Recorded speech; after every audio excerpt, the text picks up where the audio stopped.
خبر شامل کرتے ہیں شہر قائد سے، جہاں ہمارے چیف رپورٹر کراچی جاوید محمود ارائیں کی رپورٹ کے مطابق پاکستان رینجر سندھ اور پولیس کے اندرون سندھ کچے کے علاقے میں ڈکیتوں اور جرائم پیشہ افراد کے خلاف کارروائیاں جاری۔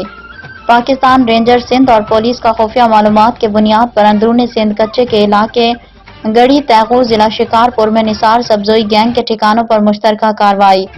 دوران کارروائی بدنام زمانہ ڈکیت حاکم علی تیغانی اور جگن تیغانی ہلاک اور متعدد زخمی۔ سندھ گورنمنٹ نے ڈاکو حاکم تیغانی کے ہیڈ منی 20 لاکھ روپے مقرر کی تھی۔ تفصیلات کے مطابق پاکستان رینجر سندھ اور پولیس کی جانب سے مشترکہ کارروائی کے دوران جدید تکنیکی وسائل کا استعمال کرتے ہوئے کامیاب آپریشن ڈاکوؤں کی جانب سے پولیس اور رینجرز پر فائرنگ کی گئی۔ جوابی کارروائی میں ڈکیت گروہ کو نشانہ بنایا گیا، جس کے نتیجے میں بدنام زمانہ ڈکیت حاکم علی تیغانی موقع پہ ہلاک اور جگن تیغانی شدید زخمی ہو گیا، جو دوران علاج دم توڑ گیا۔